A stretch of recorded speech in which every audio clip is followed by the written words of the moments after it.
Hello friends, स्वागत है आपका वर्टेक्स लर्निंग पॉइंट पे। आज हम लोग पढ़ने वाले हैं मेंसुरेशन। तो पहले बता दो कि मेंसुरेशन का मतलब क्या होता है। मेंसुरेशन का मतलब होता है मेजरमेंट या मापन, किसी भी चीज को मेजर करना या मापना। अब मैं ये चीज बता दूं कि मेंसुरेशन हम पढ़ते क्यों हैं। तो एक रियल लाइफ एग्जांपल दे रहा हूँ, जैसे ध्यान से सुनिएगा। जैसे मान लीजिए आपको घर बनवाना है, क्या करना है, घर बनवाना है। तो आप मेंसुरेशन की हेल्प से ये पता कर सकते हैं कि जो आप घर बनवाने वाले हैं उसमें कितने ईंट लगेंगे, ये पता कर सकते हैं। या मान लीजिए कि आपने घर बनवा रखा है, क्या घर आपने बनवा दिया है, उसे पेंट कराना चाहते हैं। क्या कराना चाहते हैं? पेंट कराना चाहते हैं। तो आप मेंसुरेशन की हेल्प से क्या कर सकते हैं कि पता कर सकते हैं कि उस घर की पेंटिंग में कितने पेंट लगेंगे।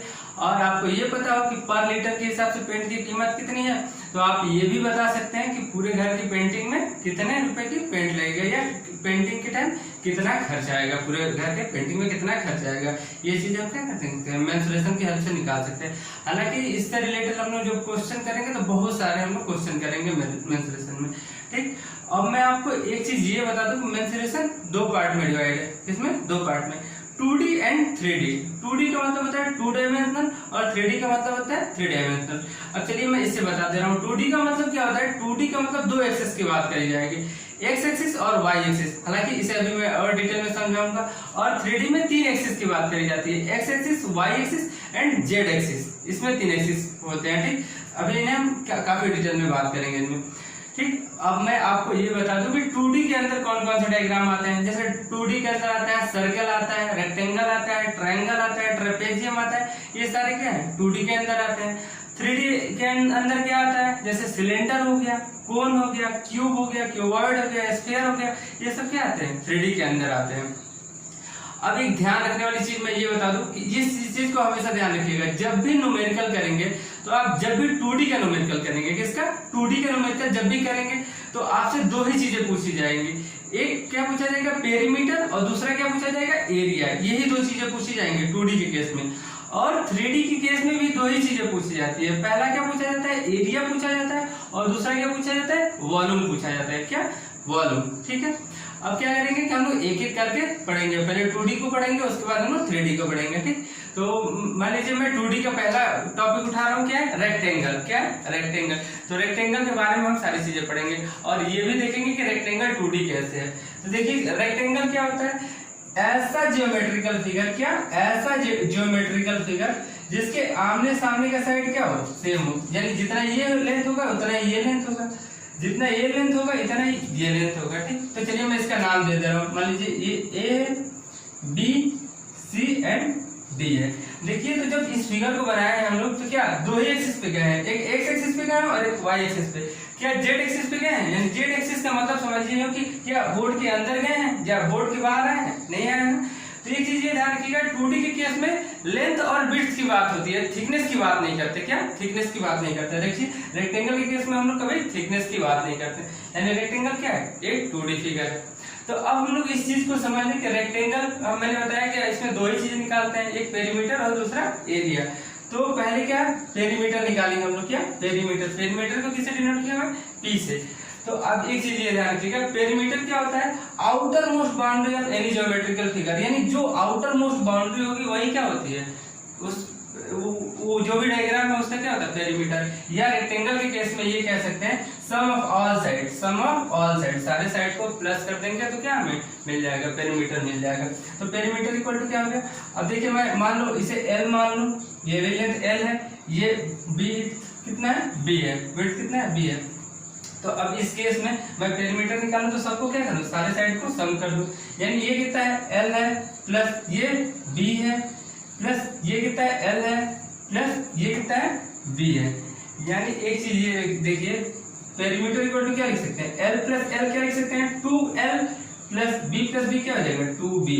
यानी पेरीमीटर इक्वल टू, देखिए 2 यहाँ भी है, 2 यहाँ भी है, कॉमन ले सकते हैं। तो 2 कॉमन ले लिया तो क्या बचा, 2L प्लस B। ये हो गया पेरीमीटर। तो इस चीज पे ध्यान रखिएगा कि रेक्टेंगल का पेरीमीटर क्या होता है, 2L प्लस B। अब आया थे हम क्या निकालेंगे, रेक्टेंगल का एरिया। तो रेक्टेंगल के एरिया को मैं किससे डिनोट कर रहा हूँ, कैपिटल A से। किससे डिनोट कर रहा हूँ, कैपिटल A से। तो रेक्टेंगल का एरिया होता है लेंथ इंटू विड्थ, मतलब लेंथ इंटू विड्थ। क्या होता है एरिया, L इंटू B। यानी लेंथ इनटू विड्थ। रेक्टेंगल का एरिया क्या होता है? Length into width. अब देखिए एक चीज कभी कभी जनरली पूछ लिया जाता है, इस चीज को आपको ध्यान रखना है। कभी कभी पूछ लिया जाता है कि रेक्टेंगल का डायगोनल निकालिए, डायगोनल। तो डायगोनल को मैं डी से डिनोट कर दूं तो देखिए ये एक राइट एंगल ट्रायंगल बन जा रहा है कि नहीं, BCD एक राइट एंगल ट्रायंगल है। तो मैं आपको ट्रिग्नोमेट्री में पढ़ा चुका हूं पाइथागोरस थ्योरम। क्या? Pythagoras theorem. पाइथागोरस थ्योरम क्या कहता है? हाइपोटेनस का स्क्वायर इक्वल टू परपेंडिकुलर का स्क्वायर प्लस बेस का स्क्वायर। यानी हाइपोटेनस को हमने क्या मान रखा है? डी मान रखा है। यानी डी का स्क्वायर इक्वल टू परपेंडिकुलर क्या है? बी है, बी का स्क्वायर प्लस बेस क्या है? एल का स्क्वायर। बेस का स्क्वायर होता है एल का स्क्वायर।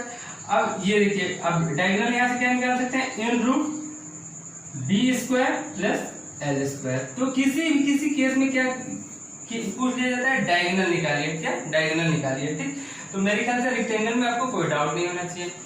अब मैं आपको ये बता दूं अगला फिगर क्या होता है, ज्योमेट्रिकल फिगर क्या होता है अगला? स्क्वायर। स्क्वायर के बारे में पढ़ेंगे तो स्क्वायर की प्रॉपर्टी में बता दूं, स्क्वायर ऐसा ज्योमेट्रिकल फिगर होता है जिसके सारे साइड क्या होते हैं? सेम होते हैं। मतलब सारे साइड क्या होते हैं? अगर स्क्वायर की बात करी जाए तो ये क्या है? स्क्वायर है।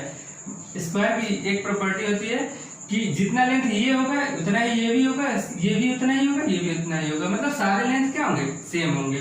ठीक, तो इसका मैं एक नाम दे दूं ABCD। तो चलिए मैं अगर इस लेंथ को A मान लूं तो ये भी क्या हो जाएगा? A, ये भी क्या हो जाएगा? A, ये भी क्या हो जाएगा? A। इसमें कोई डाउट नहीं होना चाहिए। ठीक, ठीक है। स्क्वायर में सारे साइड, स्क्वायर के सारे साइड क्या होते हैं? सेम होते हैं। अब मैंने कहा कि 2D में हम लोग दो ही चीजें निकालते हैं, या तो पेरीमीटर निकालेंगे, सॉरी एक पेरीमीटर निकालेंगे और एक एरिया निकालेंगे। तो अगर स्क्वायर के केस में पेरीमीटर की बात करी जाए, स्क्वायर के केस में पेरीमीटर की बात करी जाए तो सारे साइड को क्या करेंगे? प्लस करेंगे। तो A plus A plus A plus A, यानी सबको क्या करेंगे? प्लस करेंगे। A plus A plus A plus A, यानी पेरीमीटर क्या आ गया? 4A। यानी ये चीज आपको ध्यान रखना है कि स्क्वायर का पेरीमीटर क्या होता है? 4A।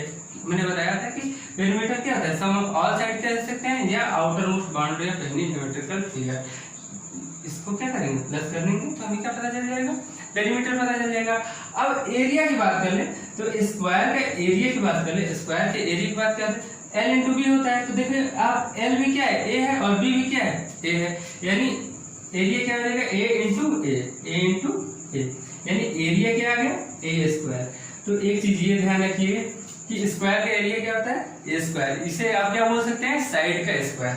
अब चलिए कभी कभी ये इसमें भी क्या पूछ लिया जाता है? डायगोनल पूछ लिया जाता है। तो मान लीजिए मैं डायगोनल को D मान लिया तो ये क्या है? ये 90 डिग्री हो जाएगा। तो इसमें भी हम क्या करेंगे? सेम पाइथागोरस थ्योरम लगाएंगे। क्या लगाएंगे? पाइथागोरस थ्योरम लगाएंगे।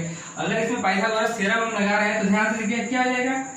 हाइपोटेनस का स्क्वायर, हाइपोटेनस क्या है? D है, D का स्क्वायर कर देंगे इक्वल टू परपेंडिकुलर क्या है? A का स्क्वायर प्लस बेस भी क्या है? A है, यानी इसका स्क्वायर कर देंगे, कोई डाउट नहीं।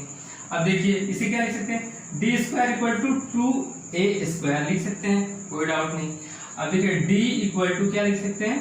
इन रूट 2A स्क्वायर। यहां तक भी कोई डाउट नहीं होना चाहिए। यानी अभी ये देखिए D इक्वल टू क्या आ जाएगा? 2 तो रूट में ही रह जाएगा और A स्क्वायर है यानी ये बाहर आ जाएगा तो रूट 2A। क्या डायगोनल क्या आ गया? Root 2A। तो आपको एक चीज ध्यान रखना है कि स्क्वायर का डायगोनल क्या होता है? Root 2A। ये क्या होता है कि डायरेक्टली क्या होता है? क्वेश्चन में कभी कभी डायगोनल दे दिया जाता है और उस स्क्वायर का एरिया पूछ लिया जाता है तो आप ऐसे निकाल सकते हैं। ठीक, तो मेरे ख्याल से इसमें कोई डाउट नहीं होना चाहिए। आज के लिए इतना ही ध्यान देते हैं। Thank you.